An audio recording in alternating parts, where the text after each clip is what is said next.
예, 러시아의 대규모 미사일 공습이 우크라이나 전역에 이어지고 있습니다. 이 공습으로 다수의 사상자가 발생했는데요. 여기에 러시아가 예비군 동원령까지 내리면서 러시아를 탈출하는 남성들도 늘어나고 있습니다. 뉴스 핵심 관계자와 만나는 시간, 오늘은 한국외대 우크라이나과 올레나 쥐길 교수 연결해서 자세한 이야기 들어보겠습니다. 교수님 나와 계시죠? 네, 안녕하십니까. 예, 오래 기다리셨습니다. 교수님 우크라이나에 아직 가족들이 살고 계시다고 하는데 이번 공습으로 부상을 당했다고 들었습니다. 지금 상태는 좀 어떠셔요? 이번 부산은 지금 이제 세 번째 부산인데요. 예. 굉장히 중산이에요. 지난번은 이제 복부에 부산을 입었는데 이번에는 예. 이제 방탄조끼를 입고 있어서 가슴이나 이런 부분은 괜찮은데 이제 옆구리가 이 박형들이 날라와서 이제 옆구리 많이 다쳤고요. 예. 얼굴은 이제 뼈가 다 부러지고 지금 뭐 혼자서 먹고 있는 상황입니다. 그래서 굉장히 많이 다쳤는데 그래도 제 이모랑 얘기를 해보니까 그 친구는 나아져서 다시 전선으로 나가겠다고 말도 못하는 상황에서 그걸 어떻게 얘기를 했었는지 예. 싸울 의지가 굉장히 강하더라고요. 그래서 너무나 고맙죠. 이렇게 그 현지에서는 우리나라를 지키고 있으니까요. 예. 다시 잘 나아졌으면 좋겠어요. 예. 우선 다친 가족분이 빨리 좀 회복하시길, 쾌차하시길 좀 바라고요. 이번에 러시아의 공습이 이어지면서 주요 도시, 주요 시설들을 좀 폭격을 했고요. 민간인 사상자가 좀 다수 발생했습니다. 이 같은 사태에 대해서 어떻게 좀 분석하고 계신가요? 네, 우선은 러시아가 이번에 집중 폭격으로 인해 우크라이나 에너지 인프라가 3분의 1 정도가 이제 파괴된 만큼 우크라이나 사람들은 모두 매우 힘들어하고 있고요. 이 폭격 과정에서는 아까 말씀하신 것처럼 굉장히 많은 사망자, 부상자가 발생했습니다. 예. 그래서 정말 하루빨리 이렇게 우크라이나 사람들의 고통이 끝났으면 좋겠고요. 예. 근데 이 폭격에도 불구하고 우크라이나 이제 대공 반호 시스템이 작동하고 있으면서 러시아가 날리는 미사일의 한 3분의 1 정도는 지금 막고 있는데 예. 이 대공 반호 시스템이 부족하기 때문에 그렇게 많은 민간인 사상자가 발생하고 있는 겁니다. 그래서 지금 독일이나 미국에서는 우크라이나한테 대공 반호 시스템을 제공하기로 했는데 그게 이제 언제 도착할지는 모르겠지만 하루빨리 도착해서 우크라이나에 묵은한 사람들이 이제 더 이상 아예 막을 수는 없겠지만 그렇게 많이 죽는 것을 조금 줄일 수 있으면 좋겠어요. 예. 이렇게 민간인 사상자가 많이 발생한 데에는 러시아 전쟁을 지휘하는 총사령관이 바뀌었기 때문이다라는 분석이 나오고 있더라고요. 그래서 보니까 새로운 총사령관 이름이 세르게이 수로비킨입니다.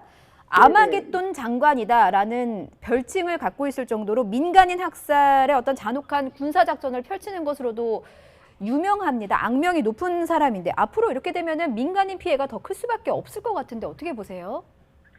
그 사령관이 이제 시리아에서 민간인 사살했었던 걸로 말씀하셨던 걸로 이제 악명이 높은 사람인데요.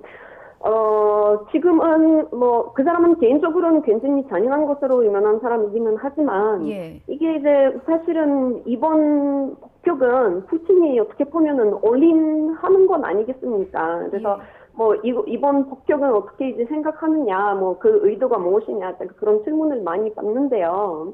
그래서, 어떤 사람들은 푸틴의 이번 폭격은 그림대교 폭발에 대한 보복이라는 얘기도 있고요. 푸틴도 그런 얘기를 했었잖아요. 근데 제가 보기에는 우선은 대교 폭발은 우크라이나에서 했을 가능성이 굉장히 낮다고 보는 거고요. 이 부분에 대해서 좀 자세히 말씀드렸으면 좋은데 지금 시간상으로는 조금 생략해야 할 것 같고요.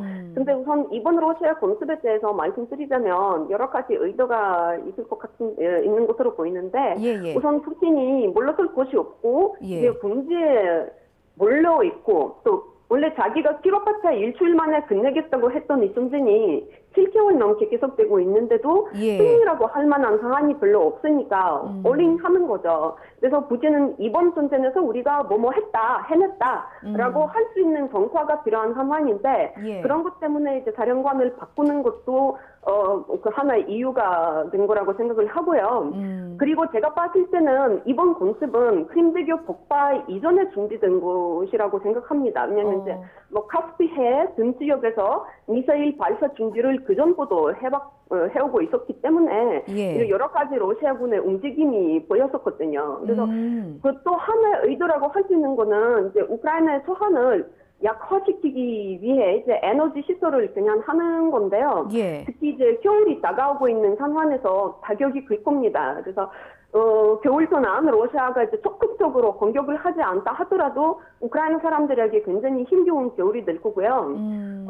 그리고 에너지 인프라 공격은 우크라이나만 그냥 하는 건 아니죠. 왜냐하면 전쟁에도 불구하고 우크라이나는 지금까지 유럽에 전기를 수출하고 있었는데 예. 이제 못하게 됐었던 거죠. 그래서 러시아 에너지 의존도를 낮추려고 했던 유럽을 겨냥한 공격이기도라고 생각해 볼 수 있을 것 같고요. 그리고 마지막으로는 이제 최근 우크라이나가 반격을 하고 있었잖아요. 예. 여러 지역 연토 달환을 하기도 했었는데 그런 우크라이나 반격과 연토 달환을 좀 지연시키고 러시아가 이제 부족한 병력을 돈원 등으로 인해 조금 간화할 수 있는 시간을 보려고 하는 것 같습니다. 그래서 크게 이렇게 세 가지로 조금 요약해 볼 수 있지 않을까라는 생각이 듭니다. 교수님께서 말씀하신 것처럼 이제 푸틴 대통령은 더 이상 물러설 곳이 없는 것 같고 뭔가 전세를 좀 변화시키기 위해서 말씀하신 것처럼 징집령을 내리기도 했습니다. 그런데 저희가 앞서 보도를 통해서도 보내드렸는데 징집을 통해서인지 정확히 알려지지는 않았습니다만 러시아를 탈출하려는 2030 젊은 남성들의 행렬이 줄을 잇고 있고 그리고 우리나라에도 일부 러시아 젊은 남성들이 입국을 시도한 것으로 알려졌습니다. 러시아 내부 분위기를 보면 이 전쟁에 항의하는 남성들의 시위도 점점 더 커지고 있다고 하는데 러시아 내부의 분위기는 어떻게 보고 계세요? 질문 감사드립니다. 사실은 지금 러시아 내부 분위기를 한참 주의 깊게 봐야 된다고 생각을 합니다. 예. 우선 우리가 러시아라고 했을 때는 일반 국민들이 있고 그다음에 이제 지휘부가 있잖아요. 예. 이게 조금 따로따로 조금 분리해서 봐야 되는데요. 일반 이제 사회에서는 전쟁 반대라고 하기보다도 이제 이 돈원, 군집에 대한 반대가 점점 거세지고 있는 겁니다. 예. 제가 러시아 친구 딱 한 명이 있는데, 그 친구 이제 남선생이 이제 러시아에 있는데, 딱 빈집 연령이더라고요. 그래서, 돈원령이 내려지면서, 뭐, 카자흐스탄이든 다른 나라로 이제 피하려고 방법을 찾고 있는데, 이게 이제 한 2, 3일 안에 빠져나갔던 사람들은 빠져나갔지만, 러시아가 이제 아시겠지만 좀 많이 막아버렸잖아요. 그래서 그 친구도 지금 빠져나가고는 싶은데 빠져나가지 못하는 상황이라고 하더라고요. 그래서 아까 말씀드렸던 것처럼 일반 국민들 사이에서는 이 돈원련에 대한 반대가 점점 심해지고 있는 상황이고요. 특히 이제 러시아에서는 고위 인사들이 굉장히 무패하기 때문에 이 반대는 내 목숨도 내가 잃기 싫지만, 그러니까 사람들은 우리가 왜 이 전쟁을 해야 되는지 점점 이제 의문을 갖기 시작하는 것 같고요. 그리고 이제 진집을 할 때는 뭐 푸틴이나 등등 이제 북한 측근들의 아이들이 거기 안 보내지잖아요. 진집 대상에서는 제외되잖아요. 근데 자기의 자식을 안 보내면서 우리가 왜 희생되어야 되냐 이런 이제 의문이 사회에서는 점점 생겨나기 시작하는 거고요. 그다음에 또 하나는 이제 그러니까 심지어 한 달 전에 볼 수 없었던 러시아 엘리트 간의 갈등, 틈이 좀 가기 시작하는 게 조금씩 보이기 시작하는 거거든요. 그래서 그 부분에 대해서는 앞으로 잘 살펴봐야 되는 부분이라고 생각하고요. 조금 빠르신 분들은 어제 보니까 어떤 러시아 역사학자의 인터뷰를 하면서, 지금 러시아에서는 쿠데타가 일어날 수도 있고, 냉전까지 일어날 수 있다, 이런 얘기를 하시는데, 글쎄요, 뭐, 냉전까지는 쉽지는 않을 것 같은데, 근데 그게 이제, 러시아 엘리트 사이에서도, 그런, 일정했던 어떤 입장이 점점 갈라지기 시작하는 거고, 그게 예전부터 있었다 하더라도 표면적으로 드러나지 않았거든요. 근데 요즘에는 조금씩 드러나기 시작했었고요. 그리고 이제 러시아에서는 소련 때부터 군과 정보원, FSB라고 하죠, 러시아에서. 옛날에는 KGB였고요. 그래서 이 군과 정보원의 경쟁, 영향력 싸움 굉장히 심각했거든요.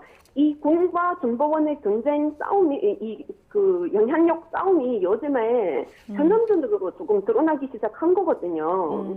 그래서 결국에는 지금 이 전쟁이 푸틴 마음대로 흘러가지 못하고 있는 거잖아요. 그러면 누구의 잘못이냐, 희생양을 찾아야 되는 건데 군에서는 FSB에서 전쟁 시작하기 전에 우크라이나 현지 상황이라든가 또 우크라이나 국민들 사이에서 러시아에 대한 뭐 지지도라든가 이런 기본적인 정보가 애초부터 잘못됐었기 때문에 우리 아무리 능력을 한다 하더라도 전쟁을 제대로 할 수가 없다라고 주장을 하면서 정보원 FSB가 잘못했다라고 주장하는 겁니다. FSB 측에서는 이거는 군 지휘부에서는 잘못하고 있기 때문에 우리의 잘못이 없다 이런 식으로 이제 네가 잘못했냐 이런 식으로 이제 지금 점점 그런 영향력 그다음에 이제 누가 잘못했냐 이런 싸움이 전면적으로 드러나기 시작한 거거든요. 근데 아까 제가 드렸던 것처럼 한 달 전에만 해도 전면적으로는 그런 게 나타나지는 않았거든요. 그래서 그게 이제 엘리트 사이에서는 좀 틈이 가고 있다는 그런 표시로 볼 수 있을 것 같고요. 앞으로 이 상황이 어떻게 발전할 건지 한번 살펴봐야 될 것 같습니다. 교수님, 저희가 시간이 좀 많지가 않아서 짧게 질문을 드릴게요. 지금 러시아 내부에서 뭐 엘리트층까지 약간의 분열이 감지되는 분위기인 것 같은데 궁지에 몰린 푸틴이 결국에는 해서는 안 될 극단적인 선택, 그러니까 핵전쟁을 일으키는 것이 아니냐라는 우려가 점점 더 커지고 있습니다. 가능성은 어느 정도나 있다고 보십니까? 제가 어제 인터뷰에서도 그 말씀 드렸는데 사실은 핵전쟁 가능성이라고 하는 거는 1%도 있으면 안 되는 겁니다. 그러니까 푸틴이 이거를 할 수 있다라고 생각하는 것 자체가 굉장히 위험한 거죠. 핵 보유국이 여러 나라가 있는데 사실은 우리가 뭐 여기서는 공격할 수 있다. 그러니까 핵을 보유하고 있지만은 여기서 공격하겠다라고 하는 나라는 지금 뭐 그렇게 현실적으로는 없다라고 볼 수 있을 것 같은데, 근데 푸틴이 정말 그거를 자기가 이제 원하는 것을 얻지 못하면 과연 하겠다라고 협박을 하고 있는 건데, 그래서 이제 푸틴이 하도 이제 독재자이다 보니까 사실은 어떤 뭐 국회나 이런 데에서는 좀 이렇게 자제시킬 수 있는 그런 힘이 없잖아요, 러시아에서. 그래서 러시아 이거를 막으려면은 어떻게 보면 뭐 미국도 이제 노력해야 되는 거고 국제사회도 노력해야 되는 거고 러시아 내부에서도 사실은 그거를 막으려고 하는 그런 노력이 필요할 것으로 보입니다. 알겠습니다. 지금 뭐 유엔 회원국들도 긴급 특별총회를 열고 좀 러시아를 규탄하는 결의안에 대해서 좀 표결에 착수할 예정이기도 하고요. 국제사회도 좀 관심을 기울이고 있고 무엇보다 무고한 희생이 없어야겠습니다. 교수님, 저희가 계속해서 주시하면서 현지 소식 전해드리겠습니다. 오늘 말씀 고맙습니다. 네, 감사합니다.